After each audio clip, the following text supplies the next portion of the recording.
Cuando se calma el bullicio de la ciudad y se van apagando las luces de la casa, se enciende la luz del entendimiento. Desde este momento comienza Puerto de Libros, Librería Radiofónica, programa que contiene todos sus elementos tipo A. Puede ser escuchado por niños, niñas y adolescentes sin la supervisión de padres, madres o representantes. Comienza Puerto de Libros, Librería Radiofónica.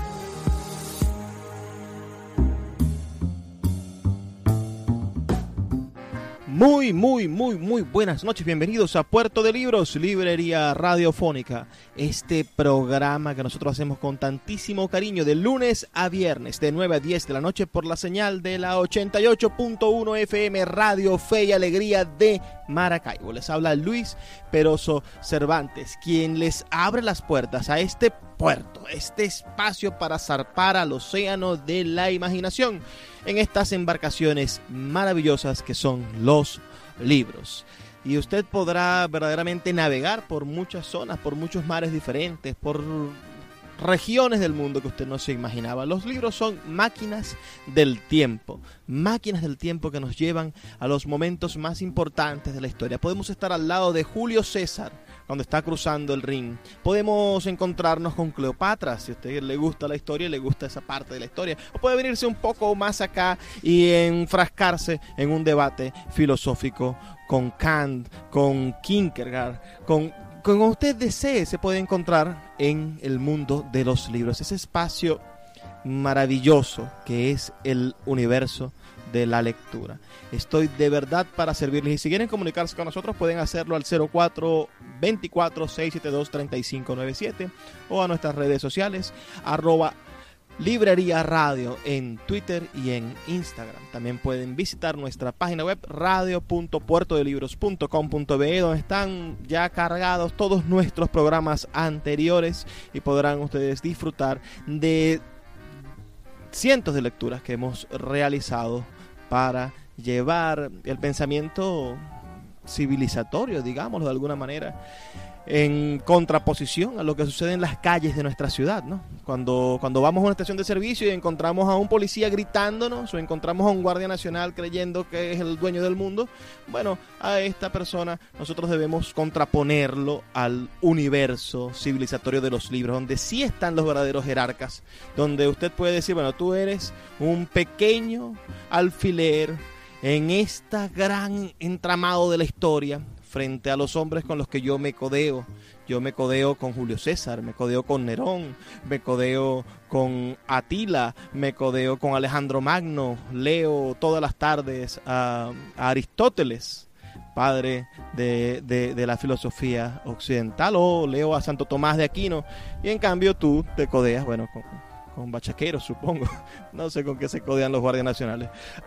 De todas maneras, son personas que cuando reciban el poder de la lectura, estoy seguro que también podrán codearse con todos estos genios maravillosos que nos acompañan en los libros. Sea usted parte de este club de personas que leemos y que nos codeamos con los grandes de la humanidad. En el programa de hoy estaremos conversando sobre varias cosas, creo que interesantísimas, que ustedes van a disfrutar tanto como yo. Tenemos un programa, pero estupendo. Vamos a escuchar la voz de Gabriel García Márquez, dando su discurso del Premio Nobel de Literatura. Esto no tiene ningún tipo de desperdicio. García Márquez en su momento, en 1982, dando su Premio Nobel, siendo el primer colombiano en recibir el Premio Nobel de Literatura. Y también vamos a estar leyendo un fragmento de un ensayo del escritor venezolano Harry Almela, y vamos a leer unos breves textos de un autor zuliano, Abel Plata, en nuestra sección Páginas Zulianas. Páginas Zulianas en Puerto de Libros, Librería Radiofónica, por Radio Fe y Alegría, con todas las voces.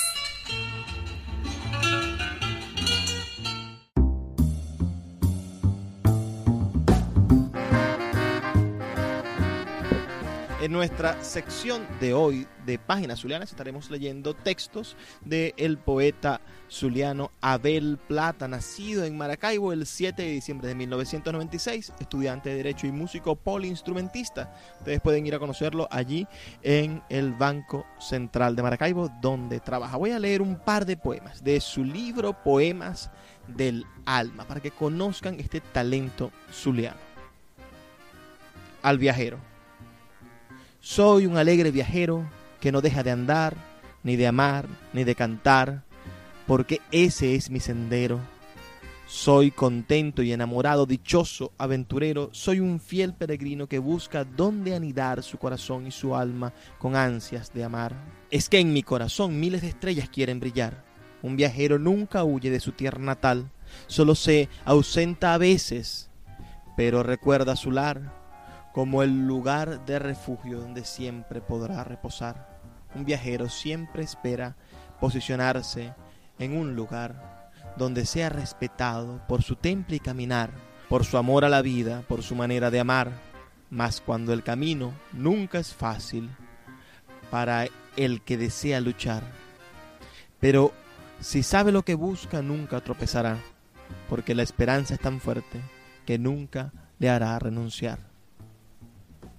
Palabras significativas para aquellos que conocemos a Abel Plata y la manera en la que él afronta la vida día a día, la manera en la que él se hace presente y dice: yo sí puedo y lo estoy logrando. Y ahora voy a leer el texto al poema, que dice así: el poema es mi norte, cada día lo siento más, anidado está en mi pecho, por razón y por derecho, cual pequeño niño acunado, que nació para cantar, que es el canto del alma, un poema sin igual, que tenga o no rima, con rosas o con espinas, al alma hará vibrar. Con una prosa sencilla es una maravilla digna de recitar, que alegra siempre el ambiente, para que sea de verdad. Ciertos poetas escriben con un toque de tristeza, con fulgor y extrañeza, que me hacen conmocionar. El poema es universal, puede escribirlo cualquiera que tenga el alma de niño, con amor y con cariño y emociones enlazadas, romántico sin igual. Un poema es especial cuando llega al corazón, cuando tiene un buen son en su musa cantarina, porque al lector le fascina el poema sabrosón. Esta rima final, un poco divertida. Nos encontramos con un poeta que en este libro, bueno, juega con esas estructuras clásicas de la rima, con ese sonsonete. Es su primer libro. Esperamos que madure su talento y que sus avatares lo mejoren cada vez más y consiga enrumbarse en el mundo de la literatura. Este libro se encuentra disponible en la librería Puerto de Libros, librería de Autor en la Vereda del Lago, para su venta. Así que pasen por allá y adquiéranlo, que lo van a disfrutar. Además, podrán después ir a acercarse a nuestro amigo Abel Plata y pedirle que se los firme, que les deje un autógrafo. Él se va a sentir verdaderamente hinchado de felicidad de saber que hay personas leyéndolo, utilizando su corazón para leerlo. Vamos a identificar la emisora. Volvemos en brevísimos 2 minutos a Puerto de Libros, librería radiofónica.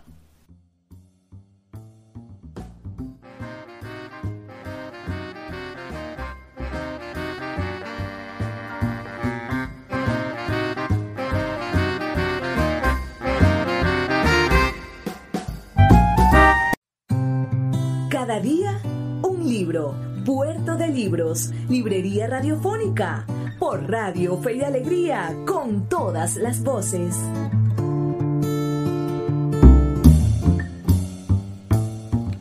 El día de hoy, en nuestra sección Cada día un libro, vamos a estar leyendo algunos fragmentos del libro Silva a las desventuras en la zona tórrida, del poeta venezolano Harry Almela, publicado por los amigos de Estival Ediciones. Esto lo dirige nuestro amigo Juan Martins, allá en la ciudad de Maracay. Harry Almela ha publicado, entre otros, los siguientes poemarios: Cántigas en el año 1990, Muro en lo Blanco en 1991, El Terco Amor en 1996, Los Trabajos y las Noches 1998, Cuadernos de Bitácora, una antología, La Patria Forajida Instrucciones para armar el Mecano 2006. Ese es un libro perfecto, maravilloso. Este Instrucciones para armar el Mecano, publicado por la gente de la Fundación para la Cultura Urbana.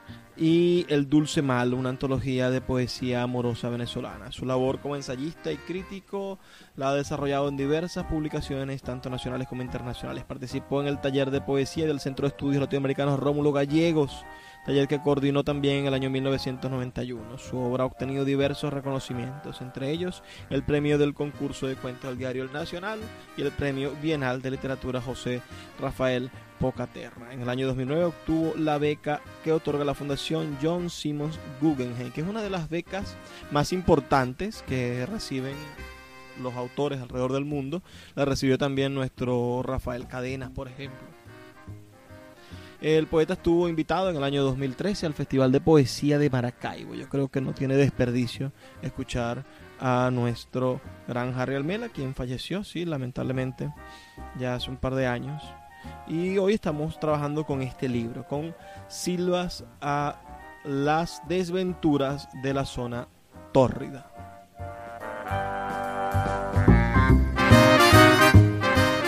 Vuelta a la patria. Las líneas que siguen intentan ser una reflexión en voz alta acerca de las circunstancias que enfrentamos en medio del fragor de estos días terribles que nos ha tocado vivir los poetas pertenecientes a la generación de los años 80 en Venezuela, tanto en el territorio del ejercicio de la ciudadanía como en el campo de lo que ha convenido en llamarse el compromiso de los escritores. Al confesar esto, me es necesario aclarar que este intento excluye toda intención de normativa moral que atienda lo que semánticamente e histórica se ha entendido como compromiso. Está lejos de mi intención el asumir un papel fiscalizador acerca de los deberes y derechos. Se trata más bien de compartir mi preocupación acerca de algunos abismos. Propongo, en resumidas cuentas, una discusión abierta acerca de los logros del periodo y del avance en el terreno de la independencia del campo intelectual, lo cual busca poner en el tapete la antigua discusión acerca del carácter de voz de la tribu que tiene el poeta, concepto de cierta tradición que ha puesto en boga desde hace años ya algunas décadas y que me ha servido de punto de partida para ubicar mi oficio en las circunstancias actuales. Por eso he evitado en la medida de lo posible nombrar directamente a los personajes interesado, como estoy en proponer una lectura no estética sino más bien social y política. Acá se presenta otro inconveniente. Estoy seguro de que estos dos vocablos no disfrutan de prestigio alguno entre los compañeros de generación, pero son pocas mis alternativas. Por más que no sea de nuestro agrado o interés, y más allá de que tengamos o no conciencia de ello, toda literatura conversa de alguna forma con su circunstancia espacial y temporal.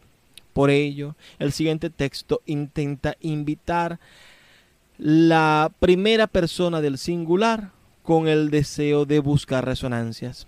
Me ha sido imposible evitar el tono de ironía en algunos párrafos. Soy consciente de ello y lo asumo plenamente.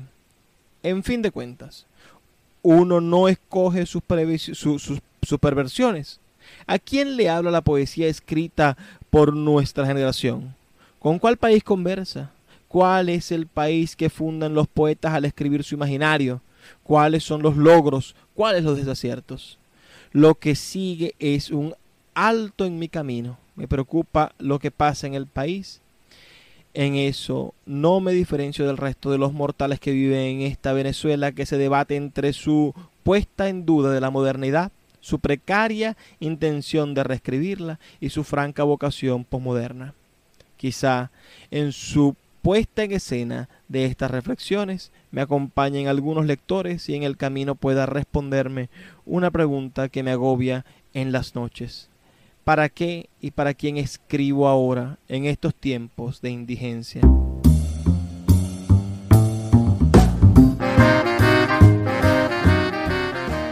Esto está en el último fragmento, la última parte de este libro, que es una especie de ensayo que se pregunta muchísimas cosas. Voy a continuar leyendo fragmentos de este ensayo.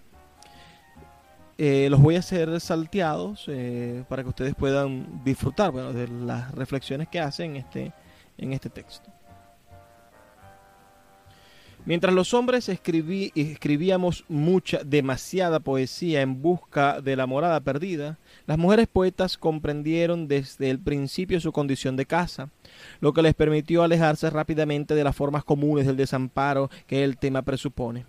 Cuando hablaron acerca de tales asuntos, lo hicieron para fundar poéticas personales o como un alto en el camino de sus búsquedas, mientras los hombres lo hacíamos más bien como una manera de retomar y retornar al paraíso y dar un platónico testimonio de pertenencia.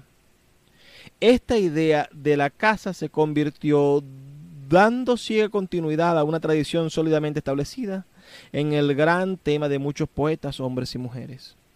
No era para menos en un país de campamento como el nuestro, donde la modernización se ha expresado en este talante de mudanza y derrumbe que nos caracteriza tanto en la ciudad como en el campo. Aquí es deber también tomar en cuenta el desplazamiento masivo hacia los centros urbanos y las constantes mudanzas en la misma ciudad. La casa, en fin, se torna materia prima de la poesía, ya sea por nuestra ausencia de ella o por su destrucción en el mundo real. Su condición de útero ha sido y será nuestro mejor argumento. Es el momento en el que se vaya a escribir la historia de nuestros espacios urbanos y rurales. Será la poesía y las artes visuales los medios y mejores lugares para ofrecer documentos capaces de brindar testimonio. Allí, en su imaginario, se han encontrado los vestigios de una patria que, en nombre de la modernidad y en el deterioro de la realidad, se nos ha ido confiscando con paso más o menos apresurado, pero siempre efectivo.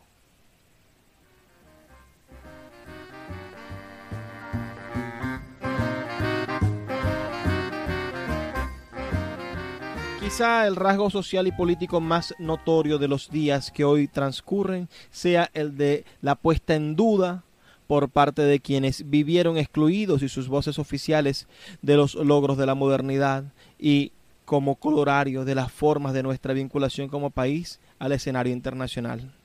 El discurso de la modernización en el campo económico, político, social y cultural ha demostrado, en muchos casos, escenarios de nuestro continente, claras señas de fracaso. Los fríos números que hablan acerca de los excluidos están allí para demostrar la incapacidad de ese proyecto para desmontar las circunstancias donde se desarrolla la vida cotidiana de un alto porcentaje de venezolanos. Los excluidos, los que no son por meras condiciones económicas, sino por carecer de posibilidades de desarrollo individual, uno de los deseos más acariciados por el proyecto de modernización, en su clara y necesaria intención de separar lo público de lo privado para el beneficio del gran capital. Ante el fracaso del proyecto y su intención de superarlo desde sus mismas circunstancias, la respuesta a la que se ha recurrido pretende retrocedernos al siglo XIX con la finalidad de reescribir nuestra historia, como si el fracaso del proyecto modernizador se resolviera con comenzar de nuevo. De allí proviene la continuidad del talante militar, impulsado desde los espacios del poder actual, como si aún el proceso de independencia no se hubiera llevado a efecto, como si aún no se conociera el parte de guerra del 24 de junio de 1821. De allí proviene el discurso que privilegia a los héroes de nuestra independencia. De allí proviene el discurso que pone en duda los logros del capitalismo para privilegiar modos de producción más o menos inmediatos que busca solucionar los problemas del desempleo, sin que dicha propuesta se encamine hacia la formación de riqueza colectiva. De allí proviene el discurso que intenta marginar lo civil y particularmente a la clase media letrada en el campo de las ciencias y las humanidades en beneficio de la burla que provocan las distintas formas y expresiones del conocimiento en los sectores menos favorecidos de la población y en voceros oficiales.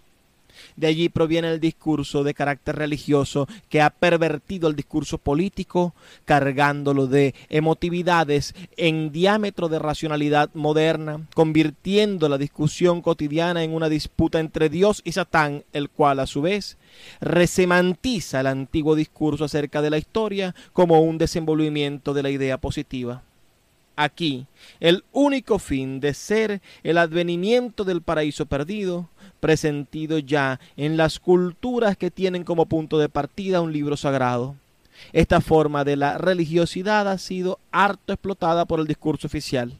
Tienen un libro sagrado, tienen sus ritos de exorcismo y comunión, tienen su garrote vil y su santa inquisición, tienen sus dioses celestiales y terrenales, tienen su pantocrátor y su panóptico que mira, observa, supervisa y aprueba las formas totalitarias del ejercicio del poder.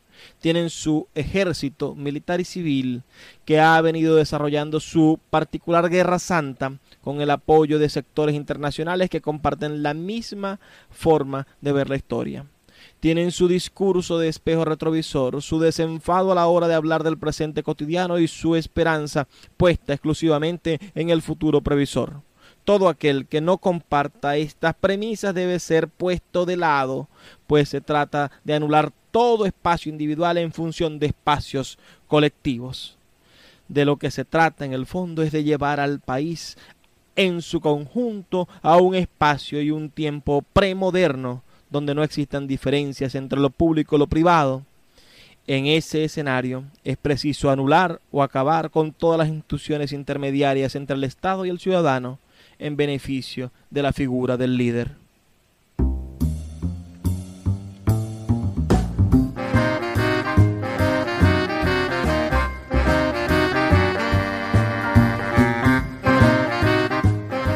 En este sentido, que nuestra generación debe considerarse más como fracasada y nunca como derrotada. Fracasamos en nombrar al país, fracasamos en nuestra intención de hablarle, fracasamos en no darnos cuenta de la trampa fácil que supone cualquier canongia. Fracasamos en no ampliar y consolidar el espacio paraliterario. Todo eso lo debemos agradecer mientras aprendemos a escribir en nuestra piel con letra gruesa las posibles lecciones que de ello deriven. En fin de cuentas, se trata simplemente de nuestra noche oscura del alma, y ese dolor de estar ausentes ha de ser nuestra mejor cuerda para saltar el alto muro que nosotros mismos elegimos. El país, mientras tanto, sigue allí esperando de nosotros una actitud ciudadana y una actitud literaria.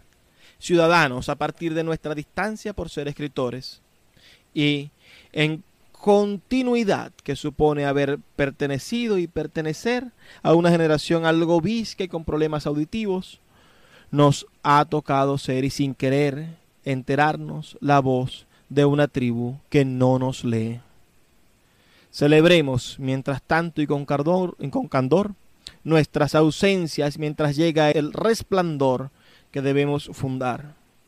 Y en la poesía celebremos mientras tanto y con temor la magia que toma hasta en labios del tosco marinero el dulce son de mi nativo idioma, como bien supo decirlo Juan Antonio Pérez Bonalde mientras volvía a su patria.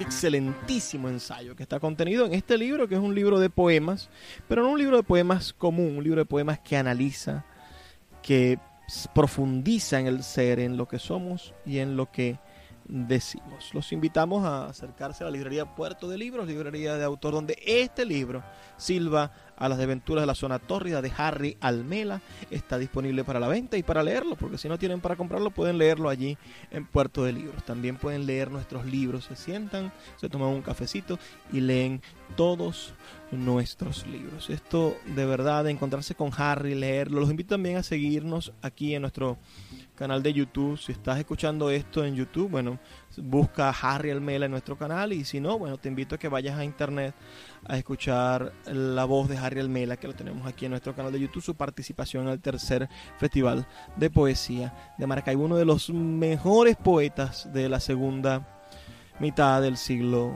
XX venezolano.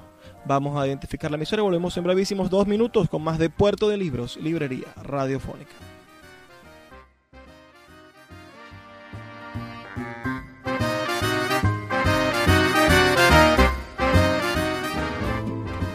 poeta Luis Peroso Cervantes le acompaña en Puerto de Libros, Librería Radiofónica, por Radio Fe y Alegría, con todas las voces. La voz del autor en Puerto de Libros, por Radio Fe y Alegría, con todas las voces.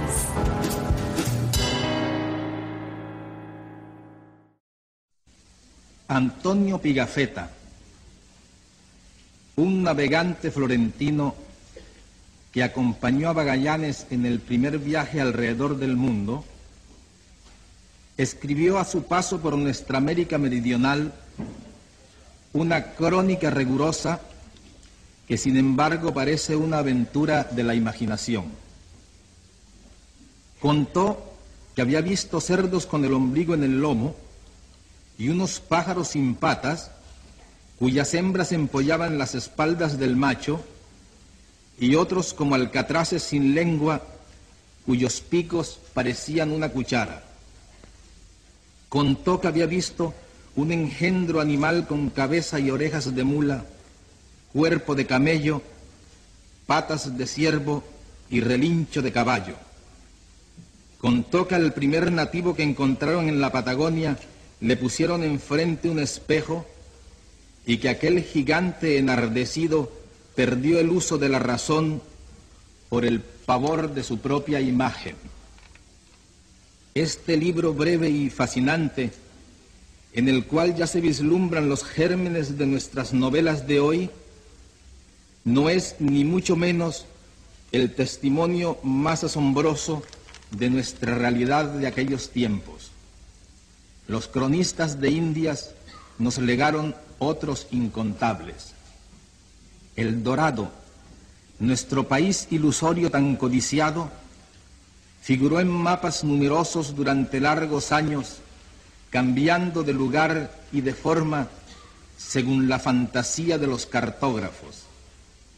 En busca de las fuentes de la eterna juventud, el mítico Álvar Núñez Cabeza de Vaca exploró durante 8 años el norte de México en una expedición venática cuyos miembros se comieron a unos a otros y solo llegaron 5 de los 600 que la emprendieron.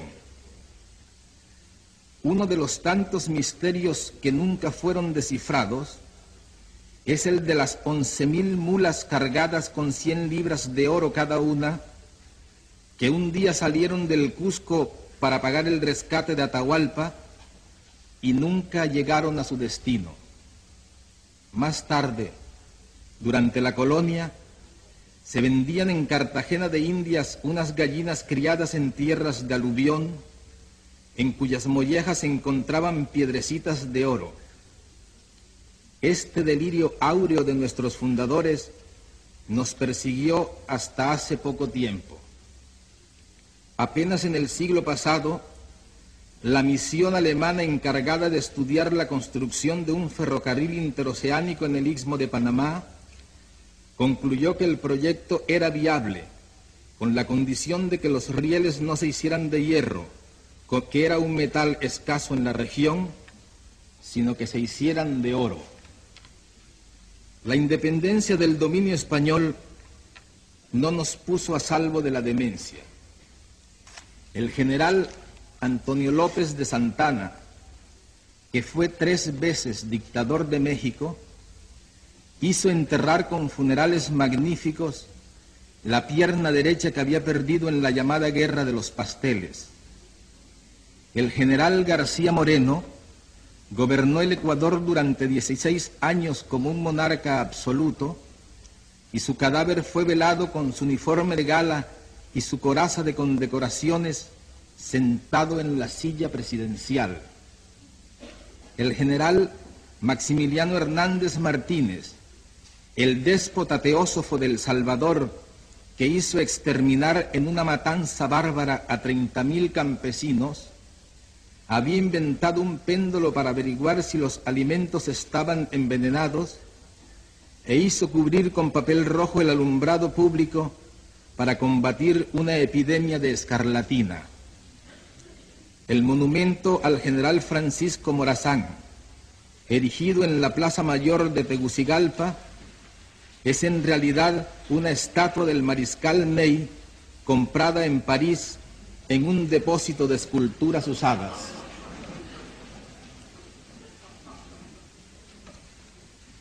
Hace 11 años, uno de los poetas insignes de nuestro tiempo, el chileno Pablo Neruda, iluminó este ámbito con su palabra.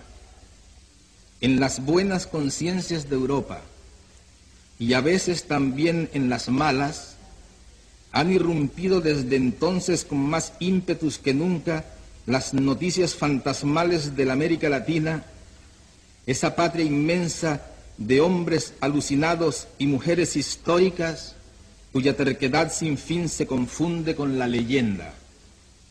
No hemos tenido desde entonces un instante de sosiego. Un presidente prometeico, atrincherado en su palacio en llamas, murió peleando solo contra todo un ejército, y 2 desastres aéreos sospechosos y nunca esclarecidos cegaron la vida de otro de corazón generoso y la de un militar demócrata que había restaurado la dignidad de su pueblo. En este lapso ha habido 5 guerras y 17 golpes de Estado, y surgió un dictador luciferino que en el nombre de Dios lleva a cabo el primer etnocidio de América Latina en nuestro tiempo. Mientras tanto, 20 millones de niños latinoamericanos morían antes de cumplir 2 años, que son más de cuantos han nacido en la Europa occidental desde 1970. Los desaparecidos por motivos de la represión son casi 120.000, que es como si hoy no se supiera dónde están todos los habitantes de la ciudad de Uppsala. Numerosas mujeres arrestadas en cinta dieron a luz en cárceles argentinas, pero aún se ignora el paradero y la identidad de sus hijos, que fueron dados en adopción clandestina o internados en orfanatos por las autoridades militares. Por no querer que las cosas siguieran así, han muerto cerca de 200.000 mujeres y hombres en todo el continente, y más de 100.000 perecieron en 3 pequeños y voluntariosos países de la América Central: Nicaragua, El Salvador y Guatemala. Si esto fuera en los Estados Unidos, la cifra proporcional sería de 1.600.000 muertes violentas en 4 años. De Chile, país de tradiciones hospitalarias, han huido 1 millón de personas, el 10% de su población. El Uruguay, una nación minúscula de 2,5 millones de habitantes, que se consideraba como el país más civilizado del continente, ha perdido en el destierro a 1 de cada 5 ciudadanos. La guerra civil en El Salvador ha causado desde 1979 casi un refugiado cada 20 minutos.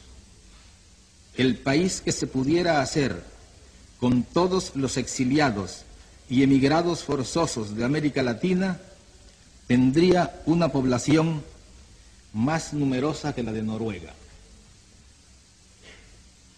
Me atrevo a pensar que es esta realidad descomunal, y no solo su expresión literaria, la que este año ha merecido la atención de la Academia Sueca de las Letras. Una realidad que no es la del papel, sino que vive con nosotros y determina cada instante de nuestras incontables muertes cotidianas, y que sostenta un manantial de creación insaciable, pleno de desdicha y de belleza, del cual este colombiano errante y nostálgico no es más que una cifra más señalada por la suerte. Poetas y mendigos, músicos y profetas, guerreros y malandrines, todas las criaturas de aquella realidad desaforada, hemos tenido que pedirle muy poco a la imaginación, porque el desafío mayor para nosotros ha sido la insuficiencia de los recursos convencionales para hacer creíble nuestra vida. Este es, amigos, el nudo de nuestra soledad.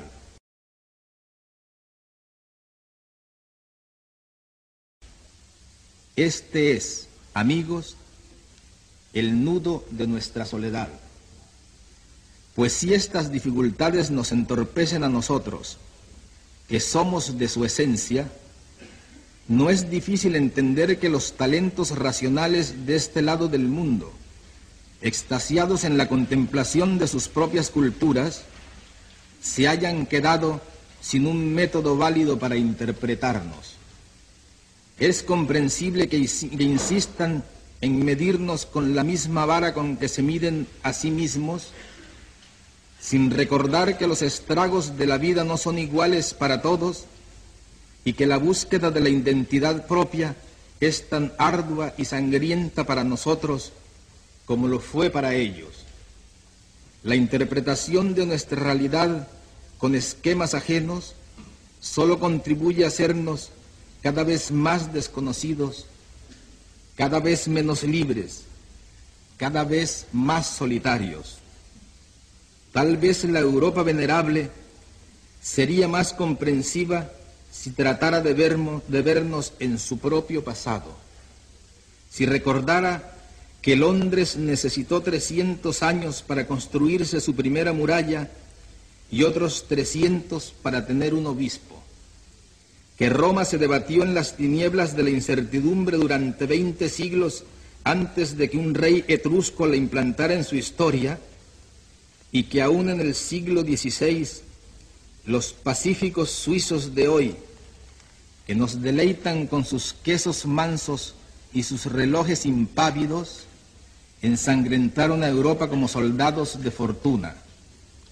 Aún en el apogeo del Renacimiento, 12.000 lasquenetes a sueldo de los ejércitos imperiales saquearon y devastaron a Roma y pasaron a cuchillo a 8.000 de sus habitantes.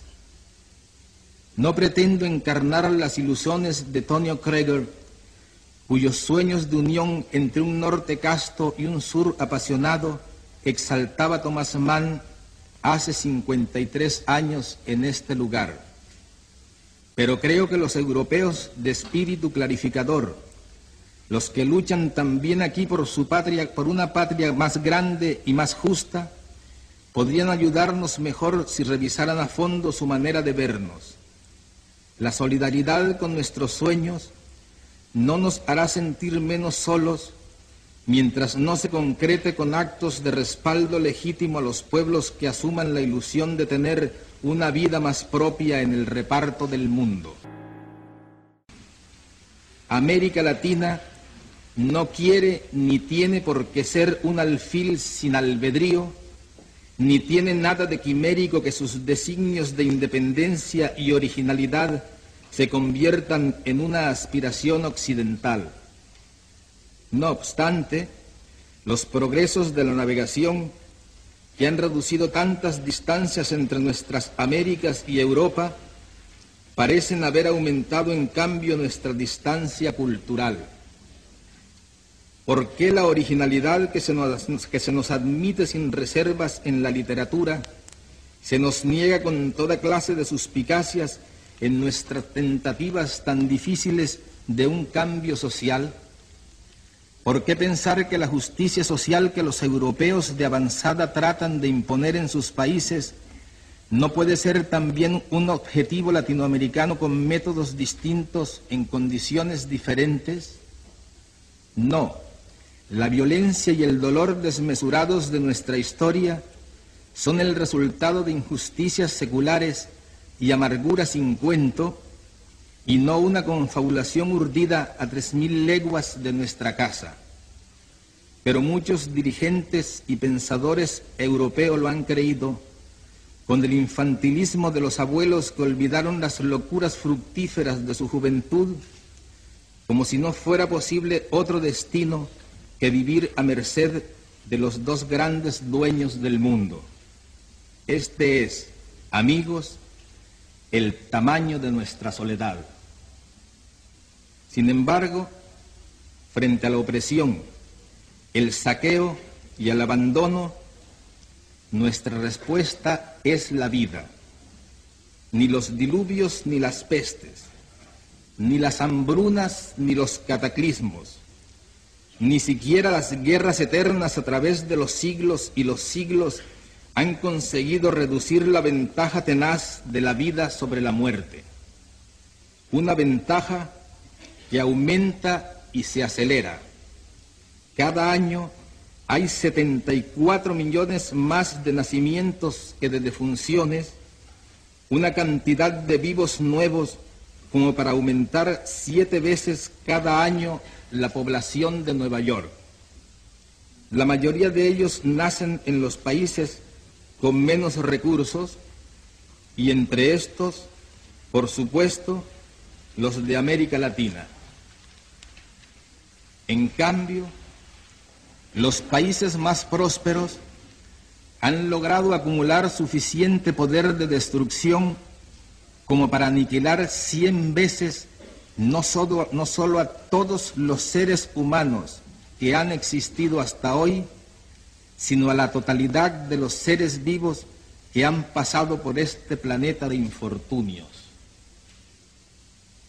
Un día como el de hoy, mi maestro William Faulkner dijo en este lugar: me niego a admitir el fin del hombre.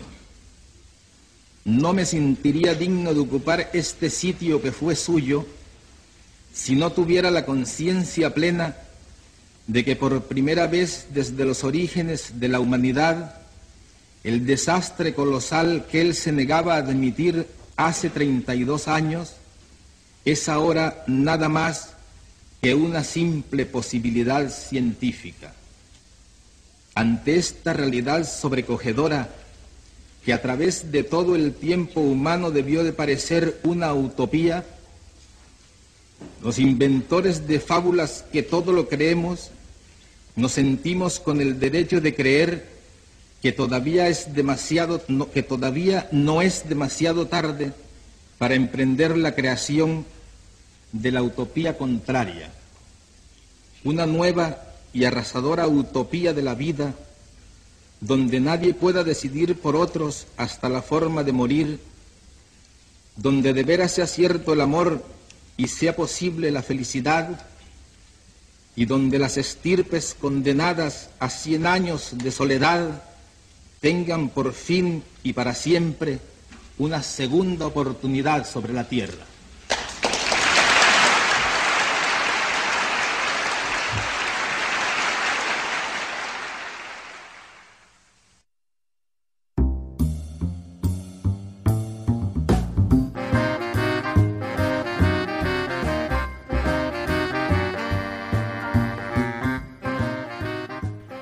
Acabamos de escuchar en 2 partes el discurso de Gabriel García Márquez cuando recibió el máximo galardón de la literatura, es decir, el Premio Nobel de Literatura, el 21 de octubre de 1982, el momento en el que se presentó nuestro escritor colombiano, latinoamericano, ante la Academia Sueca para poder dar a conocer ese discurso después de haber sido honrado con este galardón. El veredicto de su premio Nobel decía: por sus novelas e historias cortas en las que lo fantástico y lo real son combinados en un tranquilo mundo de imaginación rica, reflejando la vida y los conflictos del continente. Alguna vez hicimos un ejercicio comparando los discursos de Vargas Llosa y el de Gabriel García Márquez. Evidentemente discursos de una dimensión completamente diferente. El de García Márquez dura 18 minutos, en cambio el de Vargas Llosa dura 1 hora 20 minutos. pero los temas que trataban ambos parecían ser el mismo discurso, ¿no? La misma invitación a la Europa civilizada, a esa Europa en amplitud, a ese encuentro del viejo mundo y el nuevo mundo, a concentrarse en un nuevo proyecto global, en la posibilidad de crear una humanidad que se reencuentre con sus lenguajes. Lo mismo podemos ver en el discurso del Premio Nobel de Pablo Neruda, es decir, ese llamado de la América Latina a imponerse como un continente activo en la literatura y en el pensamiento universal. No tiene desperdicio este discurso de nuestro gran Gabriel García Márquez. Invitamos a buscarlo, a leerlo, y también los invitamos, si tienen la oportunidad de leer un buen discurso, a leer el discurso de García Márquez cuando recibió el premio Rómulo Gallegos por su novela 100 años de soledad. 2 discursos deliciosos, maravillosos de nuestro Premio Nobel de Literatura latinoamericano, Gabriel García Márquez. De esta manera hemos llegado al fin de nuestro programa del día de hoy. Agradecemos muchísimo que nos hayan escuchado, que estén allí al otro lado del radio receptor recibiendo esta andanada de ideas literarias que son para ustedes. La verdad que sí. Les quiero también dejar dicho que todos estos programas que hemos producido, ustedes pueden buscarlos en la internet. Vayan hasta YouTube y allí van a escuchar todos los programas que hemos producido. Pueden enviarnos un mensaje de texto al 0424-672-3597 diciéndonos qué les pareció el programa, y al mismo tiempo pueden dejarnos un comentario. Si están escuchando este programa después en YouTube, pueden dejarnos un comentario en el cajón de comentarios. Bueno, muchísimas gracias por escucharnos, y como les digo todos los días al finalizar este espacio, por favor, sean felices, lean poesía.